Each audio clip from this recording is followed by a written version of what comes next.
Hello बच्चों, कैसे हैं आप सभी। आशा करता हूं आप सभी बहुत अच्छे होंगे। तो मैं महेंद्र सिंह एक बार फिर से आपका स्वागत करता हूं अपने चैनल पर। तो जैसा कि हम अपने प्रोनाउन पढ़ रहे हैं और लास्ट क्लास में हमने प्रोनाउन के कुछ प्रैक्टिस में क्वेश्चन किए हुए थे, बहुत सारे अच्छे क्वेश्चन हमने किए। आज मैं आपके सामने जो हाजिर हुआ हूँ, बहुत अच्छी क्लास है, बहुत अच्छे क्वेश्चंस आपके सामने आज मैं डिस्कस करूँगा। और मैं गारंटी देता हूँ कि ऐसे क्वेश्चंस, ऐसा तो नहीं है कि कहीं किसी ने पढ़े नहीं होंगे, लेकिन बहुत कम परसेंट ही आप लोगों ने ऐसे क्वेश्चन को पढ़ा होगा।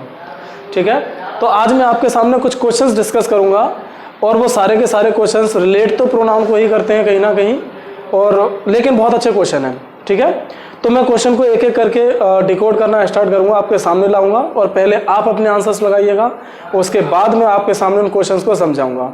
ठीक है, तो आइए स्टार्ट करते हैं अपने एक प्यारे से सफ़र की एक छोटे से क्वेश्चन के साथ में। तो पहले मैं आपके सामने क्वेश्चन लिखता हूं। जैसे मान लीजिए एक सेंटेंस लिखते हैं हम, जैसे वेयर ही लिव्स। जैसे मैंने आपके सामने एक सेंटेंस लिखा, वेयर ही लिव्स। ठीक, एक सेंटेंस और लिखता हूं, वेयर डज ही लिव। ठीक, एक सेंटेंस और लिखता हूं, where I no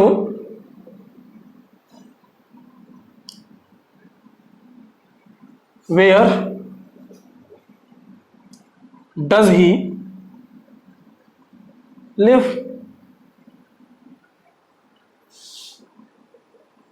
I know where he lives. ये चार क्वेश्चन मैंने आपके सामने लिखे हुए हैं और इन चार क्वेश्चंस में आपको सही आंसर लगाना है। ठीक है, एक क्वेश्चन और लिखता हूं, चलिए पहले इन चार क्वेश्चन में अपने अपने आंसर मार्क कीजिएगा।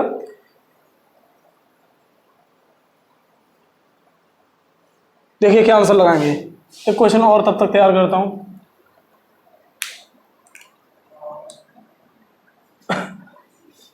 देखिए पहले क्या आंसर लगाएंगे इनमें आप।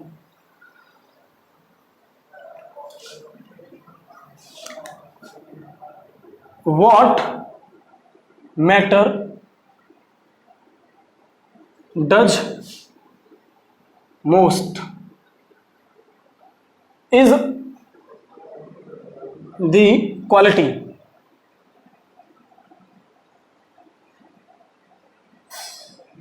and not the quantity।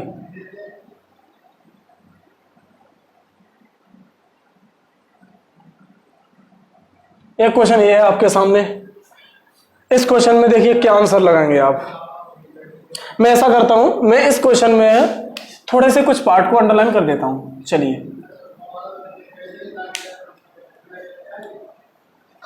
What matter does यहां तक अंडरलाइन कर रखा है। एक बार देखिए आंसर क्या लगाते हैं। पहले इन चार ऑप्शन को, तो क्वेश्चन को देखिए। होप आपने आंसर लगाए होंगे अपने अपने। देखो बेटा, समझने पे ध्यान ज्यादा से ज्यादा देना। जैसे अगर आप सेंटेंस एक लिखते हैं, आई नो यू, तो सेंटेंस में ये सब्जेक्ट हो गया, ये वर्ब हो गई, और ये इस वर्ब का क्या बन गया बेटा, ऑब्जेक्ट। मैं आपको जानता हूं, यानी कि मैं ये जानता हूं कि आप कौन हो, मैं जानता हूं कि आप कौन हो। तो इस तरह से बन जाएगा सेंटेंस हमारा। ठीक है, जैसे I know who you are. I know who you are यानी मैं जानता हूं कि आप हो कौन आखिर में। ठीक है, तो ऐसे लिख सकता हूं मैं। ठीक, तो अब इस सेंटेंस में देखते हैं, ये ऑब्जेक्ट था हमारा यू। अब इस यू के प्लेस पर मैंने इसे एक्सप्लेन करके लिख दिया, तो ये इस वर्ब का क्या बन गया, ऑब्जेक्ट बन गया पूरा का पूरा। ये एक्चुअल में नाउन क्लॉज है, ये एक्चुअल में क्या है, हमारी नाउन क्लॉज है। तो जिन बच्चों ने क्लॉजेस को पढ़ा होगा वो जानते होंगे, नाउन क्लॉज जो होती हैं वो सब्जेक्ट ऑब्जेक्ट का काम करती हैं। सेंटेंस में वो सब्जेक्ट भी हो सकती हैं और सेंटेंस में वो ऑब्जेक्ट भी हो सकती हैं। ठीक, तो इन सेंटेंस को अगर आप समझेंगे तो पहला सेंटेंस अपने आप में कैसा हुआ बेटा, इनकरेक्ट होगा। सेंटेंस में अगर हम देखते हैं तो लास्ट में क्वेश्चन मार्क लगा हुआ है। ये पहली जो क्लास कराई थी मैंने इंट्रोडक्शन में, रिलेटिव प्रोनाउन और इंटेरोगेटिव प्रोनाउन में डिफरेंस सिखाया था। वहां पर मैंने आपको पढ़ाया हुआ था कि अगर कोई भी क्वेश्चन वर्ड सेंटेंस की शुरुआत में लिखा होता है तो वो सेंटेंस अपने आप में इंटेरोगेटिव होता है। और अगर इंटेरोगेटिव सेंटेंस होगा तो हम जानते हैं कि क्वेश्चन वर्ड सबसे पहले लिखा होगा और उसके बाद में हमें हेल्पिंग वर्ब लिखनी होती है और फिर सब्जेक्ट लिखा जाता है, लास्ट में क्वेश्चन मार्क लगता है। ठीक, तो इस हिसाब से ये सेंटेंस अपने आप में क्वेश्चन इंटेरोगेटिव है, तो वेयर के बाद हमारी हेल्पिंग वर्ब आनी चाहिए थी जो कि नहीं दी है, तो सेंटेंस हमारा कैसा हो गया बच्चे? इनकरेक्ट हो गया। ठीक है, इसमें देखिए बेटा नेक्स्ट सेंटेंस जो लिखा हुआ है वेयर डज ही लिव, ये सेंटेंस भी अपने आप में कैसा है? इंटेरोगेटिव है, लेकिन ये सेंटेंस अपने आप में करेक्ट हो जाएगा क्योंकि क्वेश्चन वर्ड पहले लिखा है, हेल्पिंग वर्ब लिखी हुई है, सब्जेक्ट के साथ में मेन वर्ब है, तो ये करेक्ट हो जाएगा। ठीक, अगला सेंटेंस देखते हैं, ये भी अपने आप में एक सेंटेंस है, बस इतना है कि इसमें दो सेंटेंसेस को जोड़कर एक सेंटेंस बना दिया गया है। ये हमारा सेंटेंस में क्या हो गया बेटा? सब्जेक्ट, ये इस सब्जेक्ट की क्या हो गई? वर्ब। आई नो, मैं जानता हूं, व्हाट, क्या जानता हूं, तो जो भी इसका आंसर होगा वो इस वर्ब का ऑब्जेक्ट होगा। मैं जानता हूं कि वो कहां रहता है। तो पहले ये देखिए बेटा, सेंटेंस में कोई व्यक्ति किसी व्यक्ति से इंटेरोगेट कर रहा है, क्या उसका पता पूछ रहा है, या ये बात उसे बता रहा है कि मैं जानता हूं वो कहां रहता है? क्योंकि इंटेरोगेटिव सेंटेंस जो बेटा होते हैं, उन इंटेरोगेटिव सेंटेंस का मतलब बेटा होता है, किसी दिन सेंटेंस के समझाऊंगा आपको अच्छे से, जब सेंटेंस सारे समझाऊंगा मैं उस दिन, इंपेरेटिव क्या होते हैं, इंटेरोगेटिव क्या होते हैं, असर्टिव, नेगेटिव जो भी है।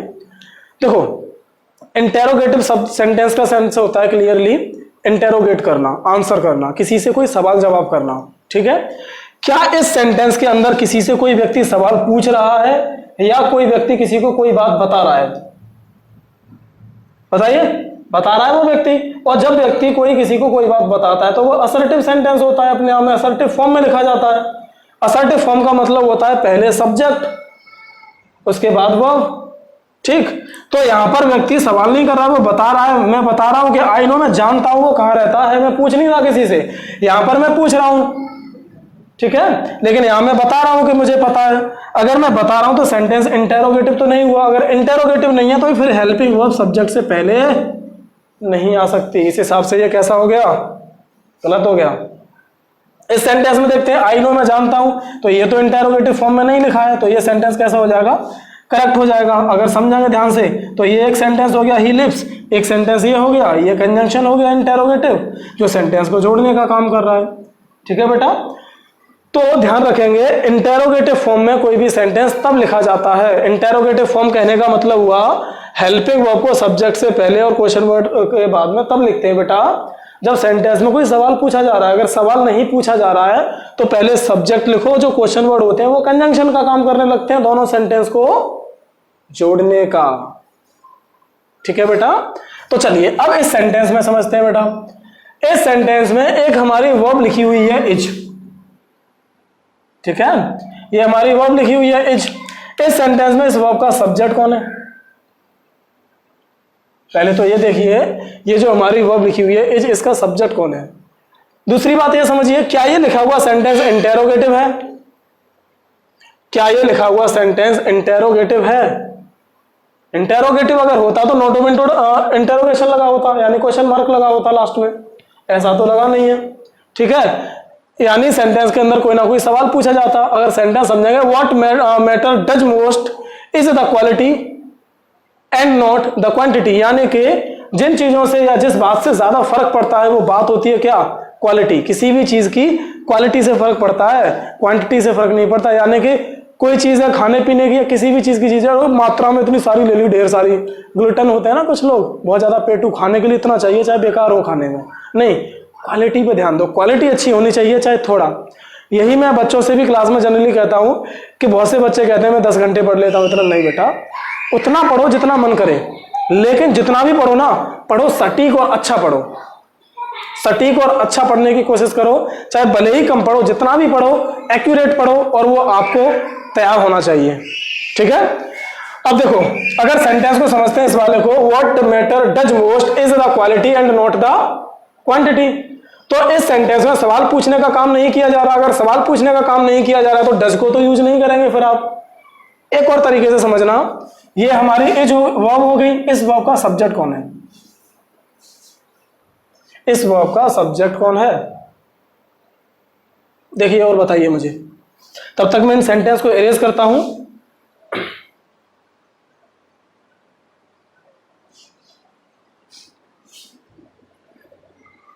अगर ये अभी भी बात क्लियर नहीं हो रही है तो एक सेंटेंस और समझाऊं। चलो, tell me what did she tell you.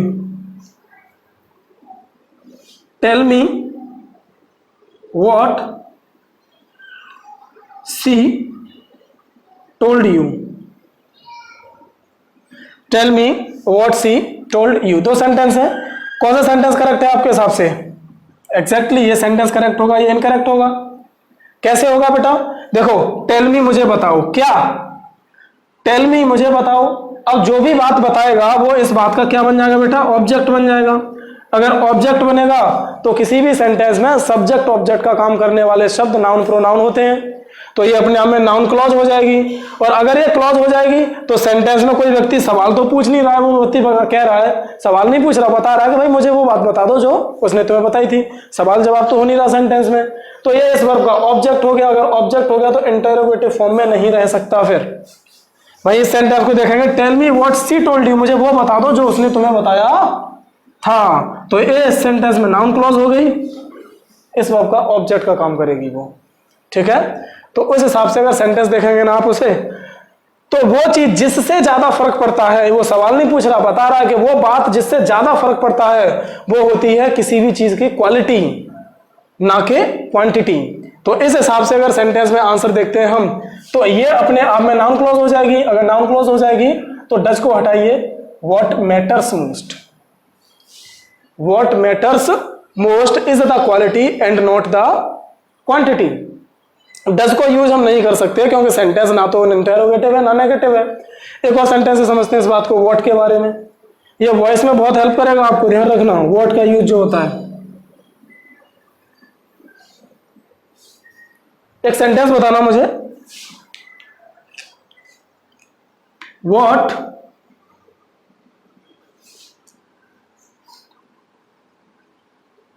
Do you like most. इस सेंटेंस में बेटा व्हाट बताओ, व्हाट किस चीज का फंक्शन कर रहा है। ठीक है, और एक सेंटेंस और देखते हैं, what makes you laugh. What makes you laugh and what do you like most. दोनों सेंटेंस में मुझे व्हाट का फंक्शन बताइए, इंटेरोगेटिव के अलावा कुछ और बताने का काम कीजिएगा बेटा। इंटेरोगेटिव तो है ये दोनों में, इंटेरोगेटिव प्रोनाउन है, काम किस चीज का कर रहा है एक्चुअल में। और इसका फंक्शन देखेंगे, सब्जेक्ट ऑब्जेक्ट क्या है। देखो इस सेंटेंस में ये हमारा सब्जेक्ट है यू, इसके अकॉर्डिंग हमने डू का यूज किया है। ठीक है, लाइक हमारी वर्ब हो गई, यू लाइक तुम पसंद करते हो। क्या पसंद करते हो? जो भी चीज आप पसंद करते हो उसका रिप्लाई इस व्हाट की जगह पर आप दोगे। जैसे I like cricket most, I like banana most. जो भी चीज आप पसंद करते हो उसका जवाब इस व्हाट की जगह पर लिखोगे। अगर मान लीजिए आपको पता चल जाए कि तुम्हें क्या पसंद है, मुझे पता चल गया कि तुम्हें बनाना पसंद है, तो फिर मैं क्या व्हाट यूज करूंगा? नहीं करूंगा। फिर व्हाट के जगह पर हम बनाना यूज करेंगे। जैसे अगर मुझसे कोई कहता है व्हाट डू लाइक मोस्ट, तो मैं उसे बताऊंगा आई लाइक बनाना मोस्ट, यानी मैं बनाना को सबसे ज्यादा पसंद करता हूं। ठीक है, तो ये व्हाट के प्लेस पे रिप्लाई हो जाएगा। तो व्हाट के प्लेस पे जो भी रिप्लाई हुआ वो इसका ऑब्जेक्ट हो गया। तो इस सेंटेंस में जो व्हाट है ये काम किसका कर रहा है? ऑब्जेक्ट का। वही इस सेंटेंस में देखते हैं, व्हाट मेक्स यू लाफ। तुम्हें ऐसी कौन सी चीज है जिससे ज्यादा हंसी आती है, या क्या तुम्हें ज्यादा खुश करता है? तो मेक करता है, किसे बनाता है? तुमको। तो ये इस वर्ब का क्या हो गया बेटा? ऑब्जेक्ट। ये इस वर्ब का ऑब्जेक्ट हो गया। तो ये इस वर्ब का जो शब्द है ये क्या बन गया बेटा? सब्जेक्ट। मैंने विच और व्हाट का यूज में समझाया था। व्हाट और विच ऐसे प्रोनाउन है जो सेंटेंस में सब्जेक्ट का भी काम करते हैं और ऑब्जेक्ट का भी काम करते हैं। तो इस सेंटेंस में व्हाट हमारा सब्जेक्ट हुआ। अगर ये सब्जेक्ट हो गया, इसके अकॉर्डिंग हमने वर्ब का यूज कर लिया। तो इसी तरीके से ठीक इस सेंटेंस में व्हाट हमारा सब्जेक्ट का काम करेगा बेटा। व्हाट मैटर्स मोस्ट, जिस बात से ज्यादा फर्क पड़ता है, इज वो है कि क्वालिटी कैसे होनी चाहिए किसी चीज की, ना कि किसी चीज की क्वांटिटी, मात्रा। ठीक है, तो ये एक छोटा सा क्वेश्चन था जो मैंने आपके सामने डिस्कस किया। होप आपको समझ में आया होगा। एक बार इस सारी बातचीत को लिखिए, कोई भी प्रॉब्लम हो तो मुझे बताइएगा ज़रूर कमेंट करके। फिर अगला क्वेश्चन आपके सामने डिस्कस करता हूं। टेक योर टाइम, लिखिएगा।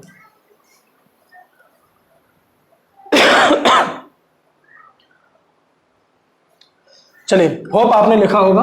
अगले क्वेश्चन की तरफ देखते हैं। मैं एक क्वेश्चन और आपके सामने लिखूंगा और उस क्वेश्चन का आंसर बताइएगा, ठीक है?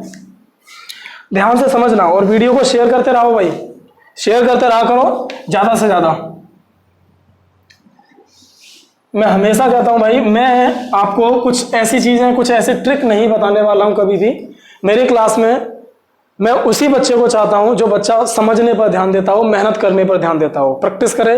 वो ऐसा नहीं हो कि सर एक रूल बता दो मुझे जो सटीक हो, बिल्कुल नहीं भाई। ऐसी कोई भी चीज़ दुनिया में सटीक नहीं है, समय के अनुसार सारी चीज़ें बदलती रहती हैं, ठीक है? जो बातें सटीक हैं वो मैं बता देता हूं और जो नहीं है वो आपको सीखनी होगी, समझनी होगी। ओके, तो समझने पे ध्यान ज्यादा रखिएगा। और बेटा आप कितनी भी किताबें पढ़ लेना, कितने भी नियम पढ़ लेना, आप तब तक नहीं सीख सकते जब तक आप प्रैक्टिस नहीं करेंगे। बहुत सारे बच्चे कहते हैं कि सर ये किताब पढ़ ली है, किताब में पढ़ते हैं तो लगता है सब आ रहा है, लेकिन प्रैक्टिस सेट लगाते हैं तो नहीं आ रहा। भाई इसका रीजन सिर्फ इतना सा है कि आपने प्रैक्टिस कम की हुई है। प्रैक्टिस ज्यादा करो, एक बार किसी चीज को पढ़ लिया, सीख लिया, फिर उसके बिहार पर उसी पर बेस्ड क्वेश्चंस लगाओ, ज्यादा से ज्यादा क्लैरिटी अपने आप आ जाती है। ओके, चलो मैं एक क्वेश्चन आपके सामने लिखता हूं, अभी समझने की कोशिश करना।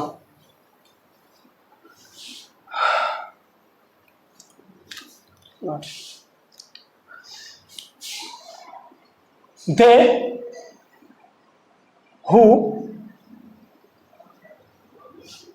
live, देनी दैट करते हैं यहां, that who live in glass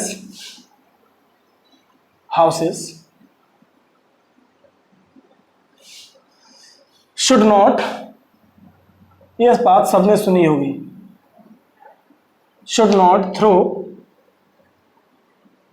stones at others।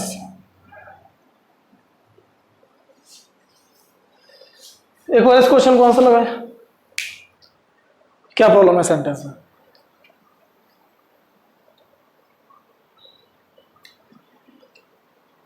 हाँ, चलो मैं एक काम और कर देता हूं, यहां से दैट को हटाकर दैट के साथ साथ में कुछ और बातें और लिख देता हूं, दे या दोज। अब क्लियर हुआ थोड़ा सा? हाँ, चलो अब देखो, छोटा सा कंसेप्ट होता है, उस बात को समझ लेंगे। हमने लास्ट क्लास में रिलेटिव प्रोनाउन जब पढ़ा था तो हमने देखा था कि एक सेंटेंस यहाँ होता है और एक सेंटेंस ये होता है। इन दोनों सेंटेंस को जोड़ने के लिए हम क्या यूज करते हैं बेटा? कंजंक्शन। कंजंक्शन यानी कि अपना रिलेटिव प्रोनाउन, ठीक है? और इस रिलेटिव प्रोनाउन से ठीक पहले हमारा क्या लिखा होता है बेटा? एंटीसीडेंट लिखा होता है। क्या लिखा होता है? एंटीसीडेंट लिखा होता है। ध्यान रखने की बात जो है बेटा वो ये है कि रिलेटिव प्रोनाउन का एंटीसीडेंट कभी भी आप दे या देम नहीं लिख सकते। यानी जो हमारा दे या देम होता है ये कभी भी रिलेटिव प्रोनाउन का एंटीसीडेंट नहीं बनता। फिर इसके प्लेस पर आप जो यूज करते हैं वो यूज करते हैं बेटा क्या? दोज। अगर सिंगुलर होगा तो दैट। बात समझ में आई? यानी साथ में बोलना एक बार, दो सेंटेंस को जोड़ने के लिए, भाई बोल नहीं रहे हो, दो सेंटेंस को जोड़ने के लिए जो कंजंक्शन हो यानी कि रिलेटिव प्रोनाउन हम यूज करते हैं उसका क्या होता है? हमेशा ही एक एंटीसीडेंट दिया होता है। क्या दिया होता है बेटा? एंटीसीडेंट। लेकिन वो एंटीसीडेंट कभी भी दे या देम नहीं हो सकता। हम यूज करेंगे दोज या दैट, ठीक है? तो इस हिसाब से अगर समझें तो दिए हुए सेंटेंस में जो आपकी तरफ से आंसर हुआ वो क्या होगा बेटा? दोज होगा। यहां पर आपका दैट या दे नहीं हो सकता। क्यों नहीं हो सकता?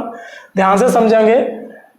ये जो रिलेटिव प्रोनाउन होता है इसके बाद में हम क्या लिखते हैं? एक वर्ब या सब्जेक्ट के साथ में वर्ब लिखते हैं और जो भी हमारी वर्ब होती है वो एंटीसीडेंट के हिसाब से आती है ना? एंटीसीडेंट जैसा सिंगुलर होगा तो वर्ब सिंगुलर, प्लूरल होगा तो वर्ब भी प्लूरल आएगी। तो इस हिसाब से देखते हैं तो लिव अपने आप में कैसी वर्ब हुई? प्लूरल। कैसी वर्ब हुई? प्लूरल वर्ब हुई। तो अगर प्लूरल वर्ब हुई तो दैट के साथ तो लिव्स आएगा, तो इसीलिए आंसर दोज हो जाएगा बेटा, ठीक है? एक सेंटेंस और देखना आंसर लगाना। इसे एक बार इसे लिख लो पहले, कंजंक्शन से पहले जो लेट एंटीसीडेंट होता है वो दैट या दे या देम नहीं हो सकता। They who tell a lie should not be respected।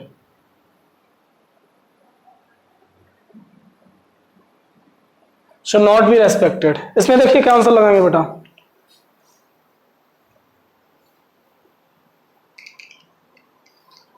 हाँ लगा लिया होगा आपने। ये हमारा कंजंक्शन हुआ और कंजंक्शन का एंटीसीडेंट कभी भी दे या देम नहीं होगा, तो हमें क्या करना होगा, दैट नहीं भाई दोज, टेल प्लूरल लिखी हुई है, दोज आंसर हो जाएगा। ठीक है, तो एक छोटा सा कंसेप्ट और था आपके सामने, होप आपको समझ में आया होगा। वीडियो को ज्यादा से ज्यादा शेयर कीजिए, चैनल को सब्सक्राइब कीजिएगा, बेल आइकन जरूर प्रेस कीजिएगा so that you can get the latest notifications, right. चलिए आगे कुछ और एक और कंसेप्ट और मैं आपके सामने डिस्कस करता हूँ आज, ऐसे लिखिएगा, मैं रेज करता हूँ फिर। Done, hope you have written. चलिए मैं क्वेश्चन लिखता हूँ एक आपके सामने, try to answer that question. ये जो क्वेश्चन अब मैं आपके सामने लिखने वाला हूँ बहुत अच्छा क्वेश्चन है। यहाँ लॉजिक काम करेगा ना कि ग्रामर। ग्रामेटिकली क्वेश्चन में कोई प्रॉब्लम नहीं होगी, बट सेंटेंस क्या होता है, that should be correct both way, grammatically and logically. अगर सेंटेंस में ग्रामर या लॉजिक की कमी होती है तो इनकरेक्ट माना जाता है हमेशा ही। ठीक है, चलिए मैं सेंटेंस लिखता हूं और आंसर लगाएगा। ठीक है, I gave a book to my teacher. I gave a book to my teacher that was old and tattered.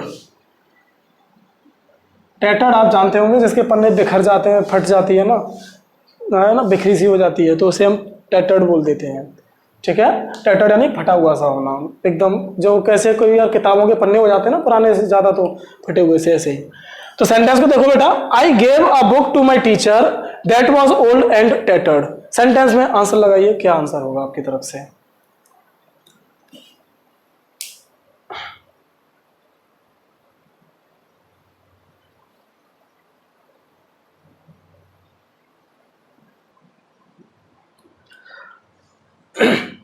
एक क्वेश्चन और लिखता हूं आपके सामने। I bought a computer for my father that everyone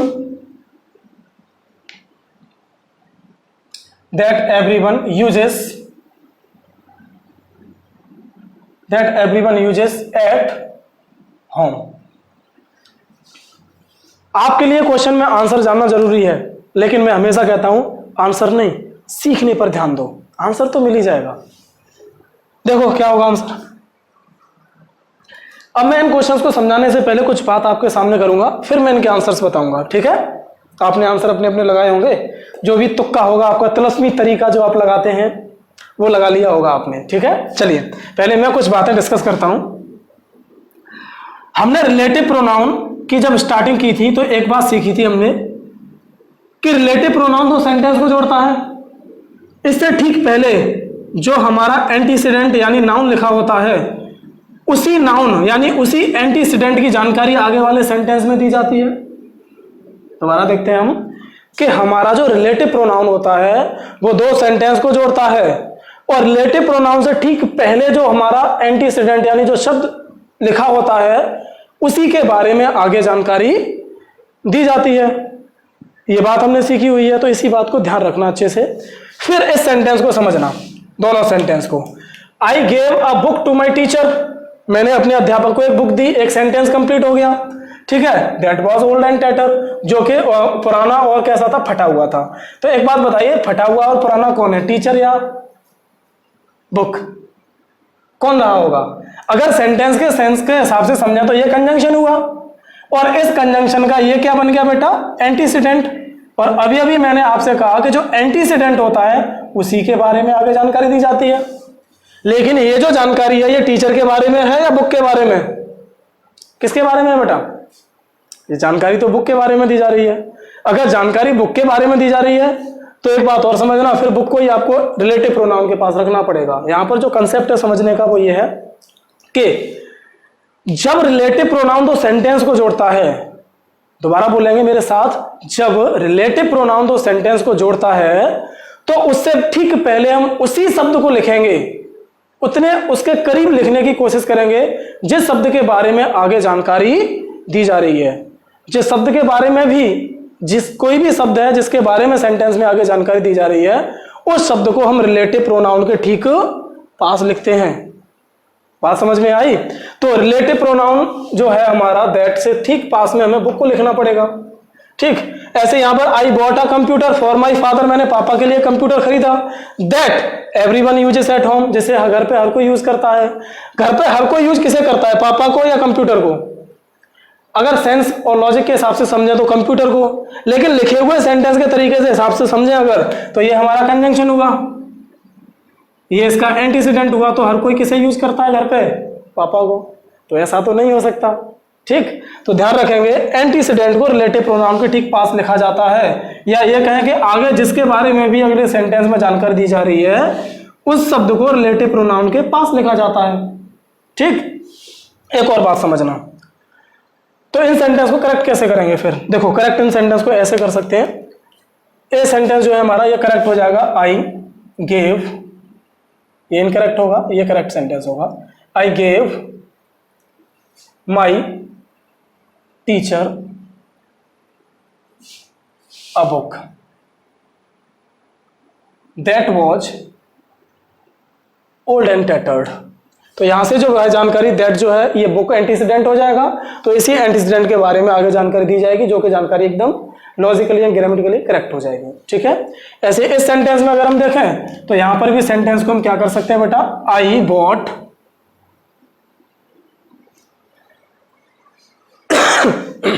I bought my father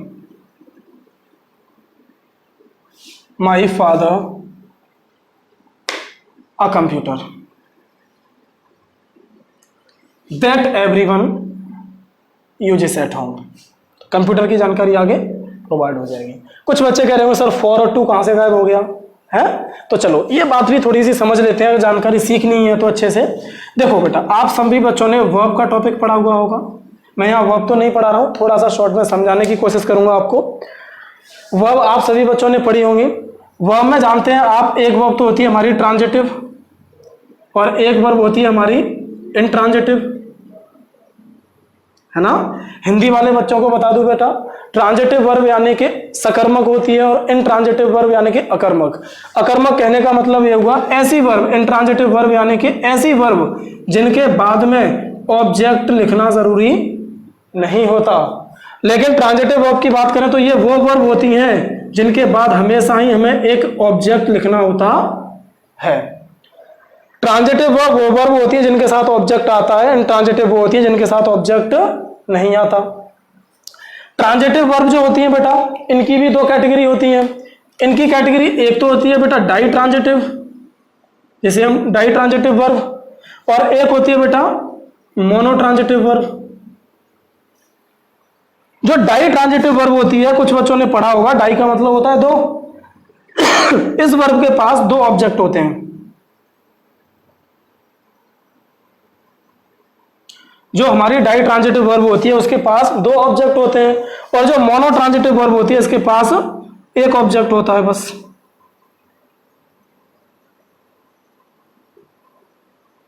तो इस बात को ध्यान से समझ लेंगे थोड़ा सा। जो वर्ब होती है ट्रांजिटिव इंट्रांजिटिव, तो ट्रांजिटिव वो होती है जिनके साथ ऑब्जेक्ट आता है, इंट्रांजिटिव के साथ ऑब्जेक्ट नहीं आता। ट्रांजिटिव की 2 कैटेगरी होंगी, डीटीवी यानी डाई ट्रांजिटिव जिनमें 2 ऑब्जेक्ट होते हैं, एक होती है मोनो ट्रांजिटिव जिसमें 1 ऑब्जेक्ट होता है। डायरेक्ट और इनडायरेक्ट ऑब्जेक्ट होते हैं जो 2 होते हैं, वो मैं बता चुका हूं पहले ही। अब देखो गिव जो होती है हमारी ना, गिव, जैसे एक बात समझना, सी गेव मी। एक बार बताइए सेंटेंस गलत है या सही है? सी गेव मी सही है। सब्जेक्ट हो गया, वर्ब हो गई, ऑब्जेक्ट हो गया। क्या इसका सेंस समझ में आ रहा है पूरा? सी गेव मी, उसने मुझे दिया, ये क्या दे दिया? समझ में आ रहा है क्या? नहीं आ रहा तो सेंटेंस इनकरेक्ट है, लॉजिक पूरा नहीं बैठ रहा है। तो सी गेव मी अ बुक, अब पढ़िए, अब करेक्ट है या नहीं? सी gave me a book correct हो गया। अब देखो जो समझाना है वो क्या है बेटा, अब ये जो डाई ट्रांजिटिव वर्ब होती हैं इन वर्ब को मोनो ट्रांजिटिव बना सकते हैं। अब इस सेंटेंस जो लिखा हुआ मैंने she gave me a book, इस सेंटेंस को ऐसे भी तो लिख सकते हैं, she gave a book to me, लिख सकते हैं या नहीं?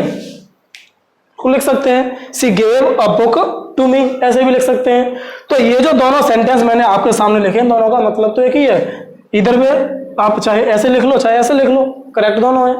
तो यही है बेटा यहाँ पर सेंटेंस में भी दोनों में। मैंने सिर्फ ऑब्जेक्ट की पोजीशन को चेंज किया करने की वजह से हमारा जो ऑब्जेक्ट प्रपोजिशन है वो हट गया, ठीक है। तो ये छोटी सी बात मैंने आज आपके सामने कुछ क्वेश्चन डिस्कस किए प्रोनाउन से रिलेटेड ही, जहां पर हमने इस कॉन्सेप्ट में जो सीखने की कोशिश की वो आज ये सीखने की कोशिश की कि अगर सेंटेंस में सवाल नहीं पूछा जा रहा है तो इंटेरोगेटिव फॉर्म में हम नहीं लिखते हैं। वहीं दे और देम कभी भी एंटीसीडेंट का काम नहीं करते, इनके प्लेस पर दोज या सब्जेक्ट के अकॉर्डिंग हम यूज कर लेते हैं दोज या दैट। आने वाले सेंटेंस में जो कंजंक्शन के साथ लिखा हुआ उसमें जिसके बारे में भी जानकारी दी जाती है वो एंटीसीडेंट होता है और उस एंटीसीडेंट को रिलेटिव प्रोनाउन के ठीक पास लिखा जाता है, जो हमने इस एग्जांपल के थ्रू समझने की कोशिश की, ठीक है। एक सेंटेंस और देखते हैं, चलिए।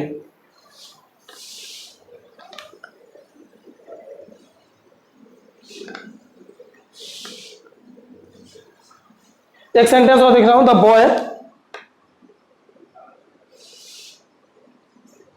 Is standing at the get that helps everybody.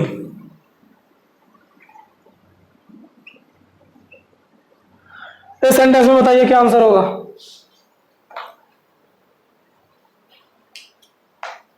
Answer mark कीजिए बेटा। तो देखो सेंटेंस समझा गया, the boy is standing at the gate, लड़का गेट पर खड़ा हुआ, दैट हेल्प्स एवरीबडी, तो ये हमारा कंजंक्शन है, ये इसका एंटीसीडेंट है। तो एक बात देखिए, हेल्प जो करता है हर किसी की वो गेट करता है या लड़का? हेल्प तो लड़का करता होगा। अगर हेल्प लड़का करता होगा लेकिन सेंटेंस के हिसाब से देखें तो गेट हेल्प कर रहा है, जो कि लॉजिकल सही नहीं है, लॉजिकली, है ना। तो सेंटेंस को सही तरीके से हम फिर कैसे लिखेंगे? The boy